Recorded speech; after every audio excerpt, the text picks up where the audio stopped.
Hi, I'm Sean Smith. This is Sean Smith Photos, where I edit street photography and occasional travel photos with On1 Photo RAW.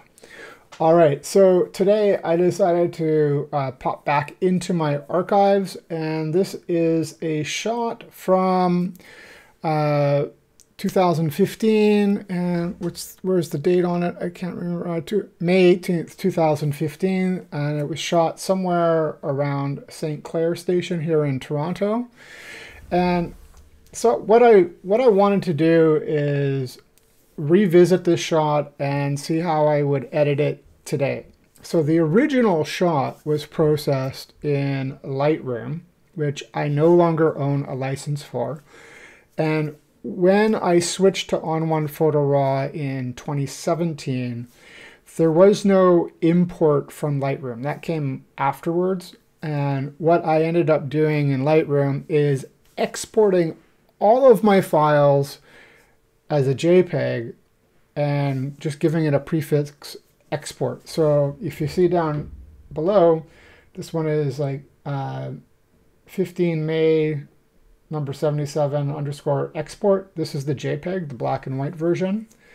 And then the color version is the original RAW. And I also saved all of my RAW files at that time as DNGs. I don't do that anymore.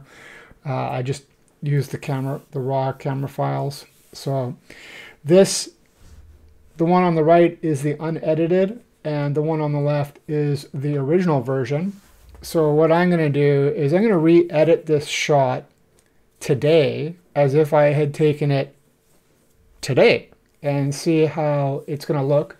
So we've got, more features in On1. The original one was done in Lightroom, which I no longer have and really can't compare it. So let's just see if I can make a similar or a better photo. So first thing we'll do is switch into the edit module. And let's get to it. And to reduce distractions, I'm going to hit Control and left arrow, and that will get rid of the left sidebar, which I don't really need. And here we are. So I like this shot, except for the fact that the subject is a little bit out of focus. Fortunately, the focus of the shot nailed the sign. And, one of the things I like about this shot, we got this homeless guy sitting next to a sign about catering. He's got his cup out, and, it's just the juxtaposition of homelessness with, somebody who can afford to pay for catering in their home. All right, so first thing we're going to do, as always, is check our camera profiles. And we'll go landscape, On1 portrait, On1 vivid, On1 neutral. Okay, and so I'm missing the camera profiles, and I suspect this is because I'm using a DNG here and not the actual original RAW file. And for what it's worth, this was shot with my Panasonic GX7 and the Olympus 12mm lens. I still have that lens. I no longer have that camera. I'm now using a GX9. So let's see which one looks best. I think On1 standard is best. And let's pop down to noise and sharpening and see if we can rescue the photo with no noise AI and tack sharp AI. Okay, so we can see at the bottom it's processing. And we're done, so let's compare. Oh my God. That is incredible. Look at that. Look at that. Absolutely amazing. And I didn't make any adjustments. And this guy is now not perfectly in focus, but reasonably in focus. That is amazing. All right, so let's fit the whole photo and see what it does to the whole photo. Okay, so here we are. Yeah, I'm not going to make any adjustments. I'm happy with that as it is. So we'll hit apply. wait for a second. Oh, and hey, if you enjoy my videos, don't forget to hit the subscribe button. You can also find me on Instagram, Vero, and my website, seansmith.net. Links will be in the description below. And I will link to the original published photo of this one on my photo blog in the description below. So you can see it there. And here's my photo blog. And you can see that, you know, it's seansmith.net photography/catering. So this will be in the description below, and you can go and check that out and see, compare it to the new one, which will also be on the photo blog once we're done here. Okay, so let's pop into develop, and we'll hit AI match, see what happens.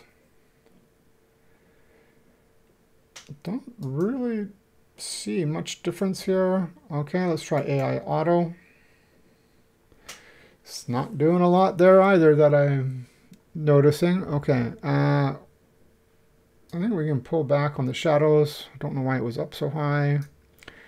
Drop down the whites. Oh, let's hit the J key. Sky's pretty blown out, right? Yeah, not so important though. I think we can drop the exposure half a stop. And that's a little bit better. Hit the J key again. Okay, I'm not really worried. I'm probably going to crop that sky out anyways. Make this a little bit tighter than the original shot.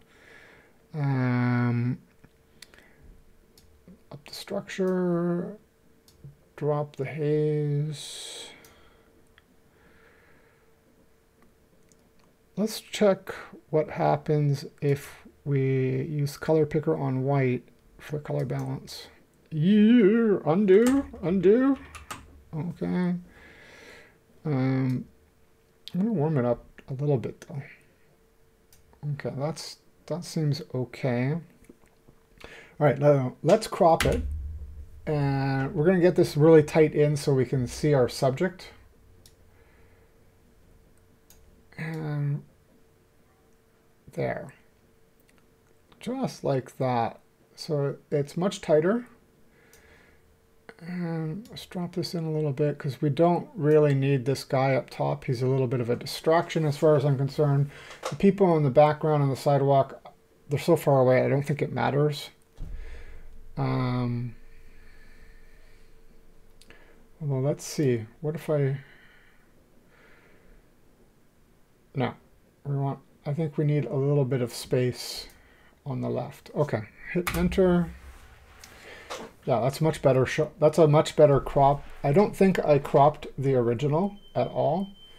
So yeah, let's go with this, and we'll head into effects. And this will, of course, be a better shot in black and white. So first thing we're going to do is, where's the black and white filter? And I'm going to hit this tab here. And when I hover over this, if I hit the down arrow, it will go through each of them one at a time, and I can preview it. So, wait, no, okay.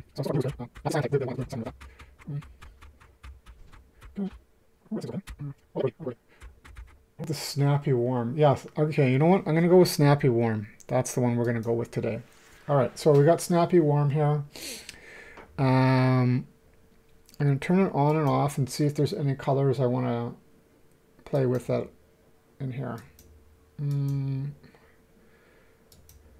Okay, so we got this really dark blue jacket and the red and white umbrella. Okay, let's see if we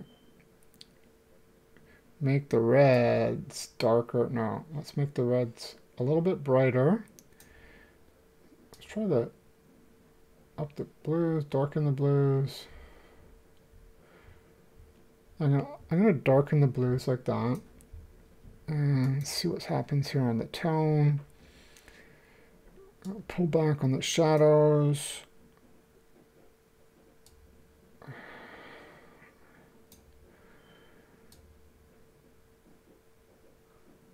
Drop down the brightness a little bit. Okay, so there we go. That's already looking better. And let's hit up some dynamic contrast. And we want to add contrast to the guy. So let's see if Super Select AI is going to work for us today. Not perfect, but I'm going to take it. And we'll view the mask. And we're actually going to invert that. So it's not perfect, but it's a good start. Unfortunately, it did catch the guy up here that I cropped out.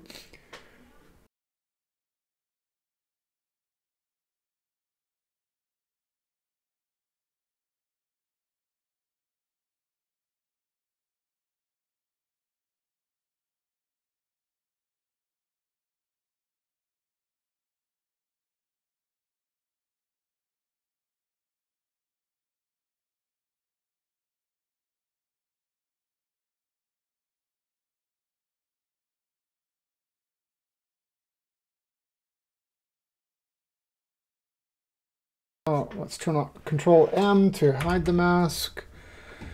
And oops, we'll turn this on and off. Yeah, that did a really nice job there.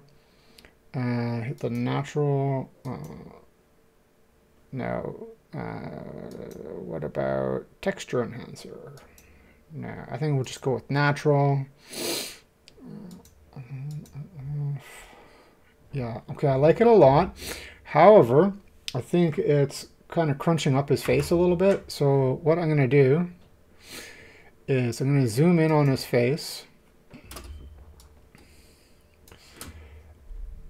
And I'm going to paint out, paint out, but I'm going to reduce the opacity to about 45%. And just like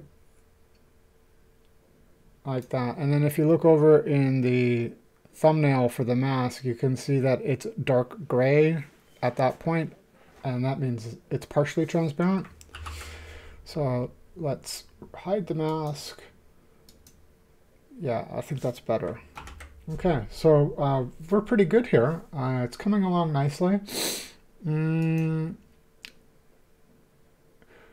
Let's tone enhancer, one of my favorites. And we'll get an edges brush or a masking bug, and we're going to switch this shape to the reflected gradient, and we'll drop this in here.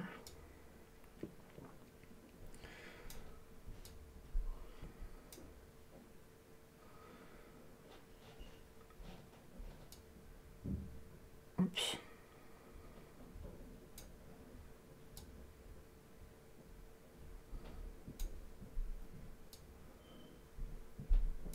Okay, so the reflected gradient allows you to adjust each of the edges independently. They're not equidistant, so your feathering can be wider on one side than it is on the other, and things like that. So for what I want to do here is I want to darken the background, and I want to darken this sign less over here. So we're going to invert the mask.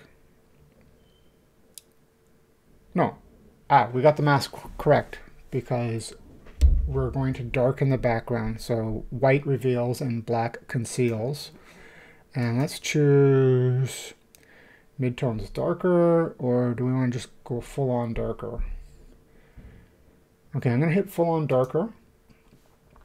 And going to, that edge was a little bit too harsh there, so we'll widen it out a little bit. And let's see how the dark, see, sometimes I'm not sure how the tone enhancer darkness is working, and I probably should check the user manual because I don't see any adjustment in the curves. I don't see any adjustment in the sliders. It's just a little bit unclear what's going on here. So I'm gonna, yeah, let's undo that. And quite, I think that's fine. And one last thing we're going to add, and I'll be done, is a big softy. So vignette, big softy, and that's a little bit harsher there. So one thing I'm going to do is I'm going to reduce the feather so I can see where the softy is. And I'm going to increase the size a bit. Maybe increase the brightness just a bit. And then we'll put the feather, oh, let's increase the roundness. Let's make this a little bit rounder. And then we can use this little button down here next to the fit to canvas, and this will center this, and I want it centered on this guy. So I'm going to do that. And you can see that it shifted, but it shifted way, way, way too much for me. So I'm going to do this again, and there. I think that's good. And then we'll up the feathers. And let's turn this on and off. And yes, I'm really happy with this shot now. So I'm going to save that. Or I'm going to call this a done. And let's go back to browse. And we'll switch back to the compare view. Definitely, I feel like the photo on the right is a much better edit. It's more interesting. It's playing with the light a little bit. I think, though, now I'm looking at it again, I need to adjust this transition here. It's a little bit too harsh. So I'm going to go quickly back in here into edit. And we'll head into effects. We'll head into effects. Why is my computer so slow right now? And here, let's turn off the vignette for a moment. And we'll go back to this tone enhancer. Grab M for the masking bug and M for the masking bug. And let's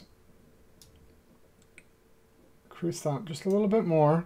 And I think we're going to pull back on the opacity a little bit. There we go. Yeah, I think that's a much nicer transition.